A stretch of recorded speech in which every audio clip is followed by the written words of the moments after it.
Mi nombre es David Gerson Mamani Hujiri. El día de hoy vamos a resolver el primer examen parcial del curso de Mecánica de Suelos 1. Bueno, la primera pregunta nos dice: ¿por qué es importante el estudio de la mecánica de suelos? Bueno, el estudio de la mecánica de suelos es importante, pues nos ayuda a saber la capacidad portante que va a tener el suelo, además de que este nos ayuda a saber poder escoger, ¿no?, un mejor tipo de cimiento para nuestra obra o construcción. ¿Cómo aplicamos estos conocimientos para la selección de los materiales?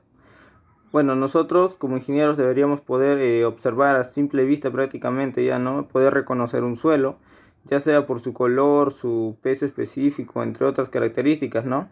Además, al momento, por ejemplo, de hacer excavaciones, el suelo que vamos a sacar, ese suelo, si es que es un suelo bueno, pues podríamos usarlo en posibles obras siguientes, como un relleno o en la misma obra misma, ¿no? Si es que en el caso que faltase relleno o para nivelar, ¿no?, podríamos usar si es que es un suelo bueno.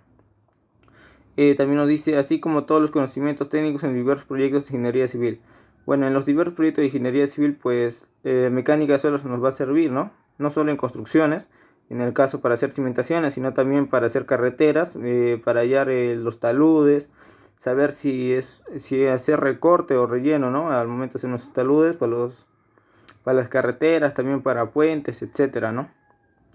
Bueno, pasemos a la pregunta número 2. Nos dice: ¿cuál es la diferencia entre un ITS y un EMS? Bueno, un ITS es un informe técnico de suelos y un EMS es pues, ¿no?, el estudio de mecánica de suelos. Bueno, el ITS es, pues, ¿no?, como ya dije, es un informe técnico de suelos, pues este se usa cuando no, la obra no es muy grande, ¿no?, por así decirlo, cuando digamos, bueno, el máximo de niveles que vayamos a hacer vaya a ser de 3 niveles, ¿no? Una obra de 3 pisos, con menos de 500 metros cuadrados de área techada. Ahí vamos a usar por lo menos unos 3 calicatas, ¿no?, a una profundidad de 3 metros más o menos. Mientras que el estudio de mecánica de suelo ya es más amplio, ¿no? Bueno, ¿cuándo estamos obligados a realizar cada uno de ellos? Bueno, un ITS pues lo podemos usar en una obra de menor envergadura, ¿no?, en construcción de una casa, algo así. Y un EMS pues tenemos que es para obras, pues, ¿no?, donde va a albergar bastante cantidades de personas, ya sea colegios, universidades, hospitales, comisarías, etcétera, ¿no? ¿Qué dice? ¿Qué más nos indica el Reglamento Nacional de Edificaciones en su norma E050?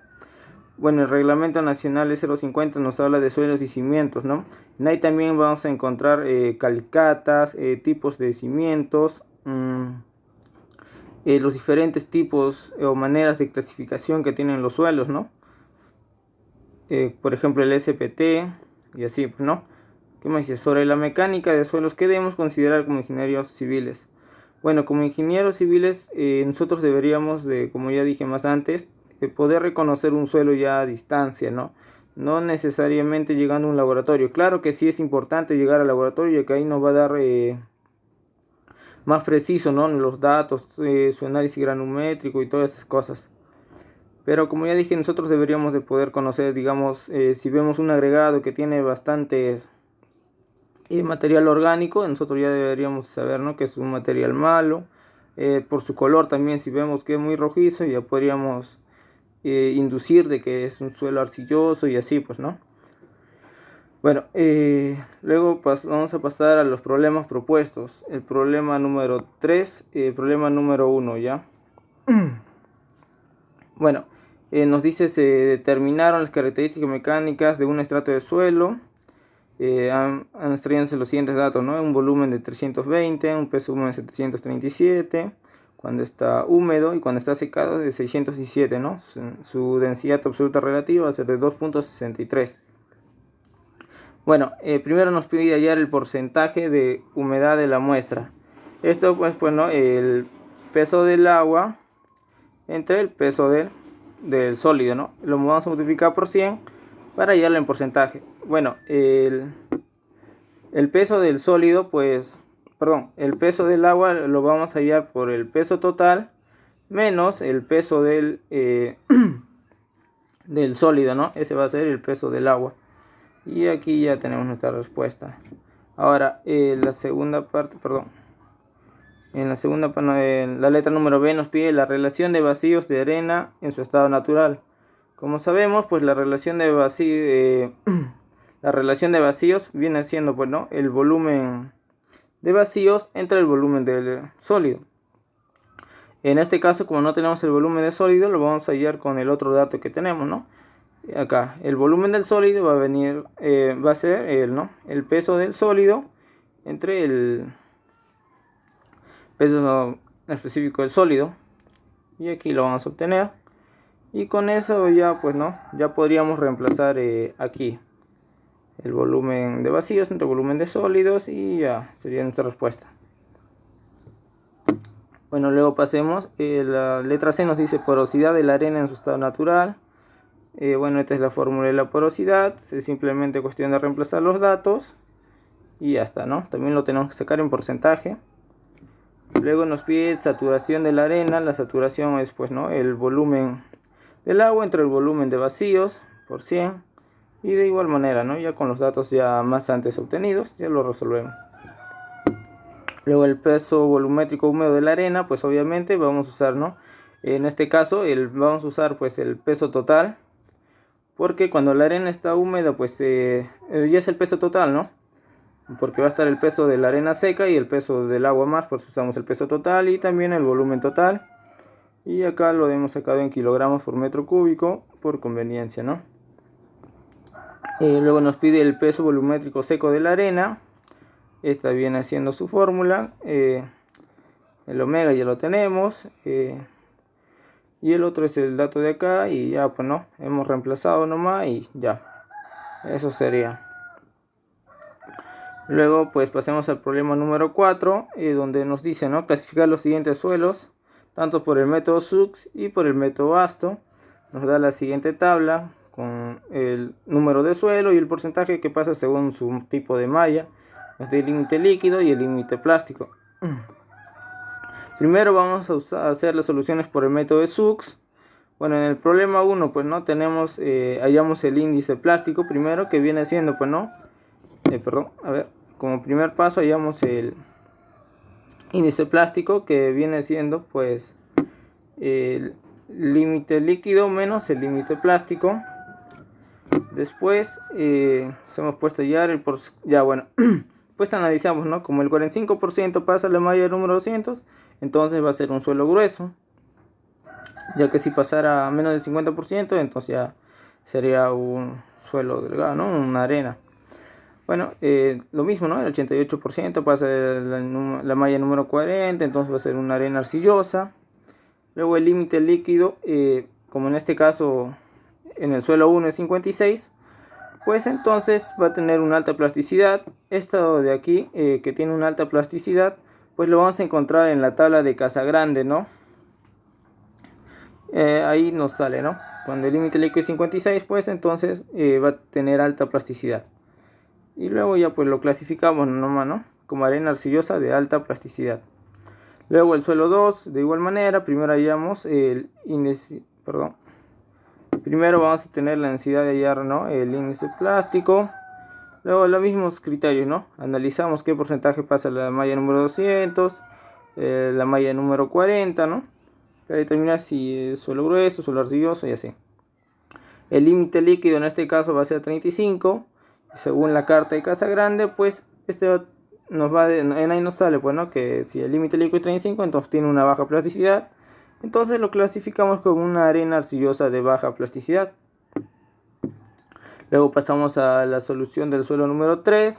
De igual manera, primero el índice plástico, los criterios de la malla número 200, qué porcentaje pasa. Como pasa menos del 50%, entonces va a ser un suelo grueso. Y luego igual la malla número 40, como pasa más del 50%, es una arena arcillosa. Luego el límite líquido. Y bueno, en la carta de Casagrande otra vuelta buscamos y vamos a encontrar que cuando el límite líquido es 48, pues entonces va a tener una baja plasticidad. Bueno, en la carta de Casagrande, pues no solo usamos el límite líquido, ¿no?, también el índice plástico, que es por ello que lo hemos calculado desde el comienzo, ¿no? Bueno, y ya por último su clasificación, ¿no?, viene siendo, pues, una arena de baja plasticidad, ¿no? Luego resolvemos estos tres mismos ejercicios por el método de por el método de Astor, ¿no? La solución número 1, de igual manera, el índice plástico para empezar. Luego el índice de grupo, que es reemplazar en la fórmula, ¿no? El límite, el, el porcentaje que pasa en la malla número 200. Aquí ponemos, bueno, el límite líquido. Acá otra vuelta de porcentaje que pasa en la malla número 200. Y en este 38, pues no, es el índice plástico. Y así es como reemplazamos los valores en la fórmula. Ahí nos va a dar un valor. Esto lo tenemos que redondear al entero más próximo. En este caso viene siendo 11. Luego ya empezamos a descartar según nuestra tabla número 1, ¿no? Que nos proporcionó, que lo encontramos, pues, ¿no?, en los diapositivas que nos proporcionó el ingeniero. Y ya empezamos a descartar nomás, ¿no? Vamos a descartar a 1, a 2, a 3. Porque en la malla número 200 pasa más del 35%. Y ahí nos dice que descartemos, ¿no?, cuando pasa más del 5%. De igual manera, en el punto número 4, pues no vamos a descartar ellos, pues porque el límite líquido es 56 y este es mayor que 40. Según las condiciones de la tabla, ¿no? Si es que ustedes tienen su tabla, pues van a poder entenderlo mejor. Luego descartamos el A5 porque su índice plástico es mayor que 10. Y así vamos descartando, ¿no? Luego al último vamos a tener la respuesta, ¿no? Es un suelo de tipo A75 con un índice de grupo 11 y lo clasifica como un suelo arcilloso la tabla. Luego la solución 2, de igual manera, para empezar el índice plástico. Luego determinamos el índice de grupo. Luego empezamos a descartar, ¿no? Siempre primero empezamos con la malla número 200, cosa que así descartamos más. Luego con todos los demás que se puedan descartar con la malla número 200.